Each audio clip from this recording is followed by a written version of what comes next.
Hello, dear friends. What a blessing to be with you today. Here we are with another study of one of the articles of the Spiritist magazine. Welcome back. If you're new here, it's always an honor to have you every Tuesday at 8 p.m. Eastern Standard Time. And whenever you watch this on demand on Facebook, YouTube, so on and so forth, we are here together, inspired by the mentors of the Spiritist magazine, to discuss one of the articles from one of the issues of the magazine. Earlier in the month of April, issue 65 was published, and we have been studying a couple of articles from it. It's always an honor to have your companionship. Remember, this is only one way of interpreting. There are many, many facets. We could return to previous articles, and I bet you the mentors would inspire us to have a different conversation, perhaps a nuanced conversation about these topics. Always, we want to remind everybody that you can visit spiritistmagazine.org. Last week we showed how the app looks. You can download the app for your phones.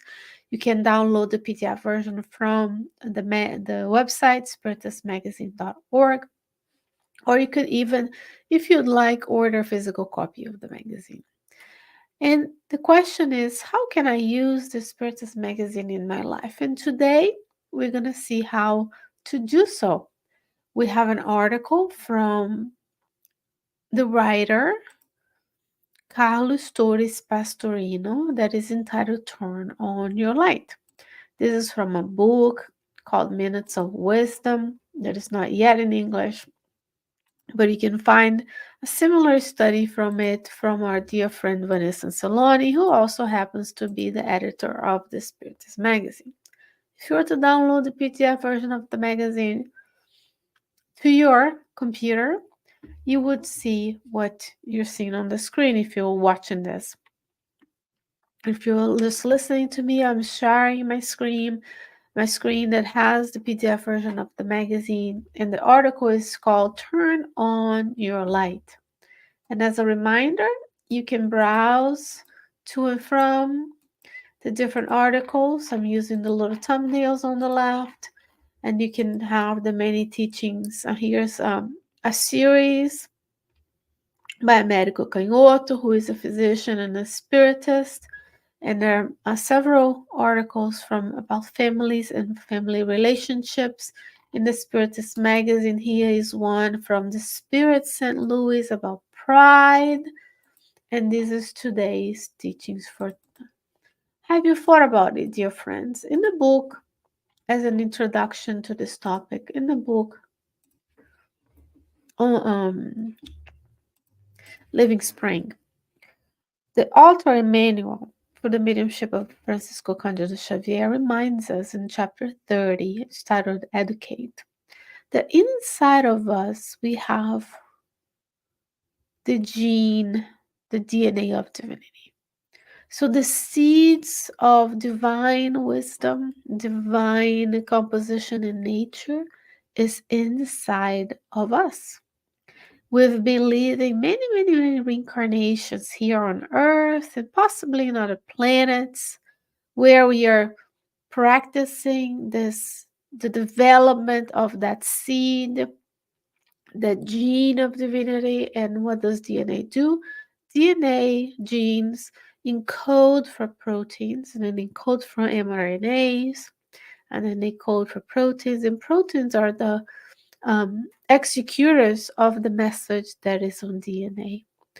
You're doing this, you have genes as a human being on the earth, on your physical body, that are turned on and turned off depending what each and every cell of your physical body is doing. All of that is being commanded by your mind's, your spirit's mind. That's in the book Evolution into Worlds. But if you see yourself, as Emmanuel was saying, that we have the gene, the DNA of divinity inside of us, we start thinking about how can I develop this gene and those divine attributes inside of me. If you go to the Gospel according to Spiritism, I just celebrated 160 years of its publication next week. You're going to see the divine attributes listed. So, as much as so in the Spirit's book as well, in the book Genesis, there's a whole book about God. And part of it is to turn our own lights, our inner light that comes with experiences, it comes with processing, it comes with building relationships to one another, right? So let's study with Carlos Torres Pastorino how to turn on that light.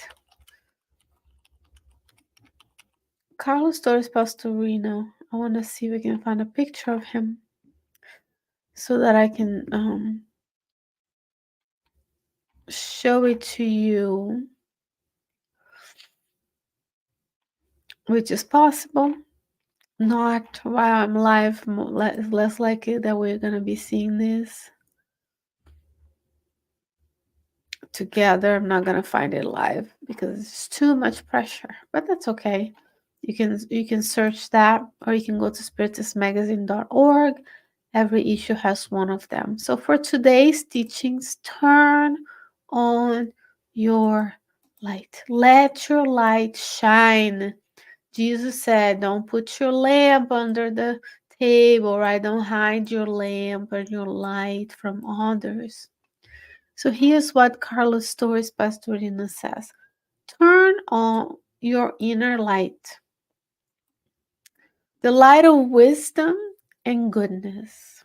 So, dear friend, he's saying to us, is reminding us we have this inner light, this flame, as the spirits describe in the Spirit's book. The Spirit is this flame, very tiny. Maybe our light is smaller because we still have a lot to work on. Or maybe our light is as bright as Christ's if you have his superior, pure spirits on this universe. It's likely that our light is a little big, the smaller size and intensity, but it's there. That's the important part.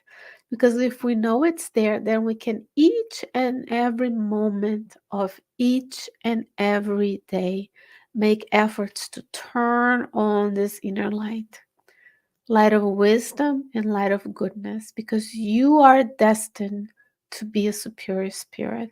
And superior spirits, they radiate light. That's who lives in the sun right now, radiating all the light that reaches and gives life to the forms of life we know on planet Earth, including our own. So how do we turn on this inner light that is inside of us? And that, friends, counts to us and counts for those who are yet to be within our circle of love and kindness, for those we still don't like.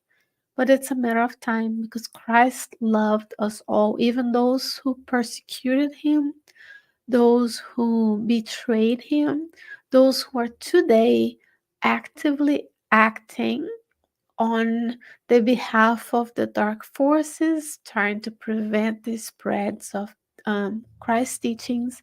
They are loved by Christ, and so this is who we are. So when we see someone we disagree with, someone who we have difficulties with, they have their own inner light.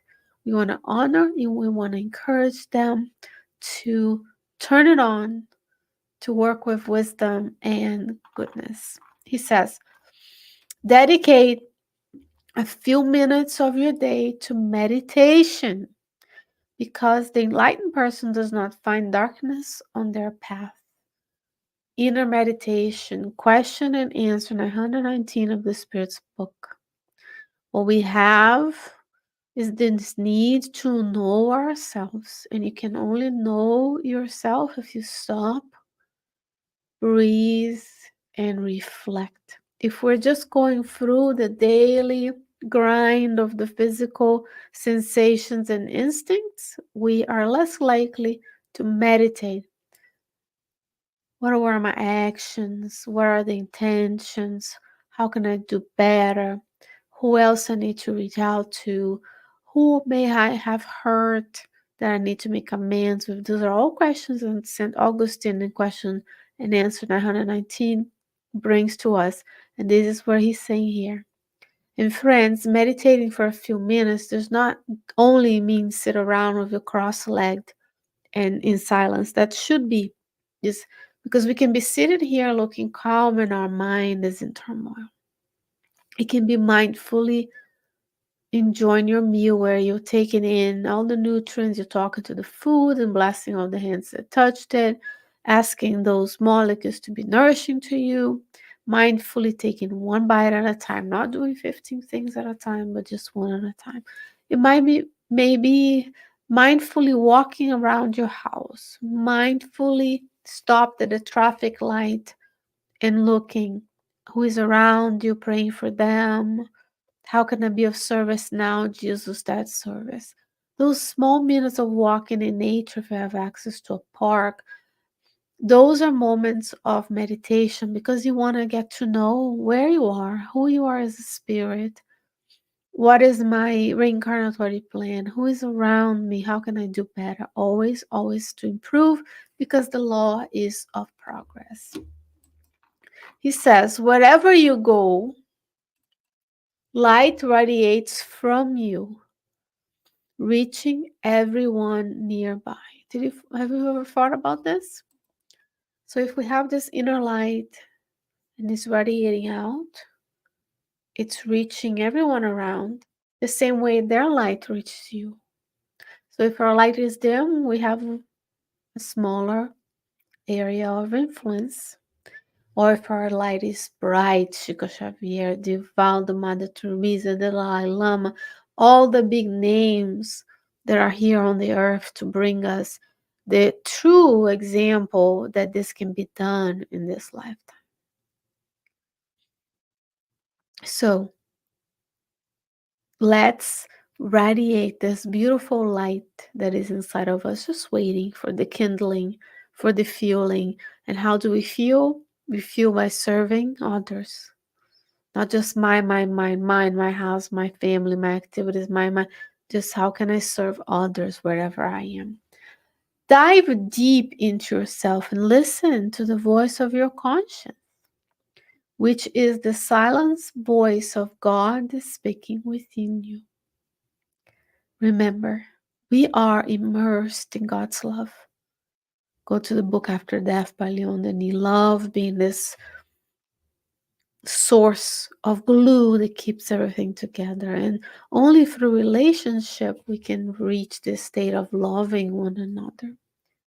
But inside of us we are immersed in universal cosmic fluid created by God, and God's is in us as much as we are in God. So this deep silence of voice, but we need to take time. We need to take a few minutes each day to just remove the noise, remove the earbuds, break away from our devices, sit quietly, walk in nature, do things mindfully so that we can breathe and we can discern our own thoughts.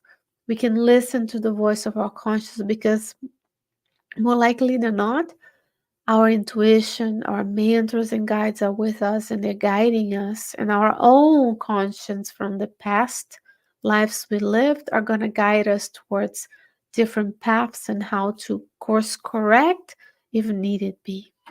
So that's the message from Carlos Torres Pastorino. You have this inner light. Let your light shine. Shine through your actions, shine from your presence. Turn it on and turn it up and allow yourself to be this messenger of God working side by side, co-creating with Jesus in goodness each and every day. And talking about light, please stick around as we are done here. Our beautiful, bright, luminous friend Carol Correa will be with you at 9 p.m. studying the divine laws. God willing, I'll return and discuss one more chapter, one more article from one of the issues of the Spiritist magazine next week. God willing, He will allow us to have the blessings of each other's company. Until then, stay well, stay safe, and I hope to see you soon. Bye bye.